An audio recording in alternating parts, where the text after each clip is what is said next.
The One Punch Man webcomic has just come back.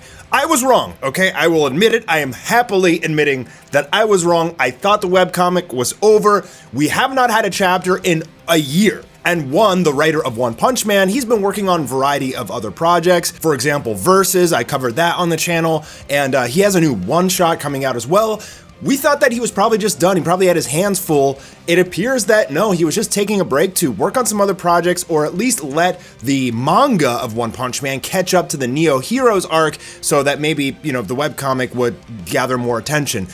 But this is amazing news. Like, we have fresh One Punch Man content coming out now, and we're in the Mad Cyborg arc. So this is Genos' redemption arc. Genos, we get to see his final upgrade in action, and it's freaking insane. So let's go back to the previous chapter where we left off. We saw that Saitama was getting his power analyzed by Dr. Kaseno, and that's when these super powerful robots came in and they killed Dr. Kaseno, but Genos got his final upgrade. So no more upgrades for Genos. If he gets blown up, I don't know if he can be repaired and fixed anymore because Dr. Kaseno is dead. I mean, maybe Dr. Kaseno left him some sort of robot chamber he can go in and it'll patch him up or something like that, but we're not really sure. But in any case, his final form, he's able to fly. He was always able to jump super high and super far using his hands and thrusters and everything like that. But now it appears that he can just actually straight up fly like Iron Man. But more than that, his power has just gone insane. So the march of the robots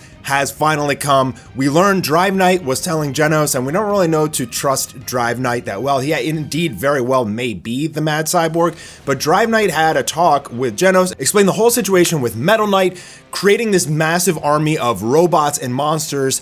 And on top of all of that, he has the Mad Cyborg, who is out of control and insanely powerful. Saitama has promised to help Genos, but he knows that this is Genos' redemption arc, and he will only interfere if Genos' life is in danger. So we do get some Saitama in this chapter as well, but this is a highlight chapter on Genos. And it's pretty short, it's only 16 pages, but again, just enthralled to have more One Punch Man webcomic and see what's happening in the future of this story. And we see in the beginning a lot of people freaking out as this army of robots enters a city. I'm not sure which city it is, but they literally just obliterate the majority of the city.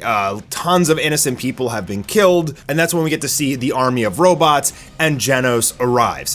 One thing I want to note about this chapter, and One's art has gotten so much better. If you take a look at the webcomic, the first half compared to how he is today, he has gotten way, way, way better. It seems like he spent an extra amount of time on the art in this chapter, which is peculiar because his strength really is being a writer, but good for him. I mean, no complaints. Genos just straight up stands off against this army of robots, and he blasts towards them with a variety of super speed attacks, punching them and kicking them. He just eradicates nearly all of them. And again, take a look at the art in this chapter. One really focused on Genos just going completely ham and decimating this army of robots. So Genos' time to shine. I think we're going to get a lot more of this, at least until we get to the final fight, which will probably be Genos versus Mad Cyborg. I mean, I'm sure Metal Knight has to come in and fight at some point as well. And take a look at this shot. So when Murata does this sequence, it's going to be ridiculous. I mean, absolutely ridiculous. You can just envision that Murata takes this and goes to the next level with the art and gives Genos his time to shine, and fans are gonna go absolutely crazy. People love Genos. And then he does the kind of cool walking away from an explosion without looking at it, and in just a fraction of a second, it seems like he completely decimated all of Metal Knight's robot army. Okay, so something interesting happens. Saitama shows up and Genos attacks him. So I think he must have known that it was Saitama. I mean, I guess you could also interpret this as Saitama's just walking through the smoke and Genos couldn't sense that it was him, but he attacks Saitama, and I think he 100% knew what he was doing, because this is almost exactly like episode 5 of One Punch Man when Genos goes to punch Saitama and he appears behind him with the death punch and everything. I think Genos wanted to see, with my final upgrade, can I actually land a hit on Sensei? Have I come as far as I'd hoped. As always, Genos' entire, motto for his story is that he wants to become stronger. He wants to catch up to Saitama, and I think he was just kind of testing himself here to see if his final upgrade, which obviously is extremely strong, had caught up to Saitama, but still no. Saitama just appears right behind him. Very similar to episode 5 again, like the death punch scene. Saitama admits that Genos is strong, so although Genos didn't hit him, Saitama obviously acknowledges the power increase. Genos tells Saitama, let's split up, you eliminate the enemies in the city, and I'll attack Metal Knight's research facility.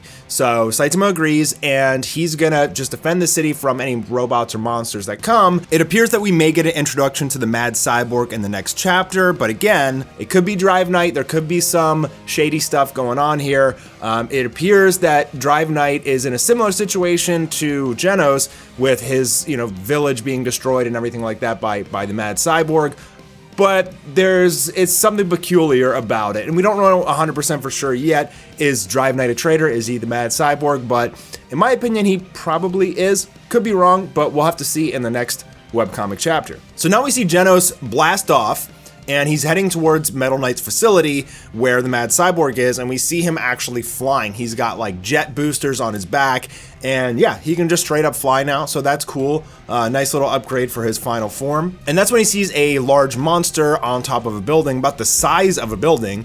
And so Genos acknowledges that a monster, not just robot soldiers, but monsters too. I knew it. Metal Knight had a number of modified bioweapons hidden up his sleeve. And this is part of Metal Knight's goal of kind of world domination. He's been acting in the shadows, stealing technology from aliens and monsters alike, creating armies of robots and also monsters to unleash on the city. And we see Genos literally just flies through this building-sized monster and just slices him to bits. So again, just reiterating how strong Genos' final form is. No doubt in my mind that the next few chapters are going to be super, super sick. Obviously, these robots and monsters are just the beginning of Metal Knight's army, and we're gonna see way more powerful opponents. Genos is gonna have to step up. We'll probably get to see some new techniques and things like that. I'm sure Saitama will just, punch his way through any obstacles that come, but I'm wondering, like, at the end of this arc, when Genos fights the Mad Cyborg, I mean, you gotta give the W to Genos, right? Like, are you gonna have Genos lose and Saitama comes in and beats the Mad Cyborg? Like, that would be kind of poor story for Genos, because this is about him getting his redemption for his village and his family and everybody got killed by the Mad Cyborg, right? So, I mean, what is Saitama just gonna watch? Is he gonna take out Metal Knight while Genos takes on the Mad Cyborg? Very, very interested to see. And then what happens after this? Are we gonna get God to start coming in? Is that gonna be the next arc? Or is One just gonna start writing some random whole other arc just to keep us invested? Or is he gonna try and start wrapping up the series with the War on God arc? Very interested to see. Let me know what you guys think in the comments down below, but I've never been so happy to be wrong. I'm extremely excited that the webcomic has returned. That's double the One Punch Man content, which is always a good thing. And this week we get a brand new chapter of the manga. So great things are coming, boys. Make sure you hit that notification bell and subscribe and leave a thumbs up, and I will see you on the next One Punch video.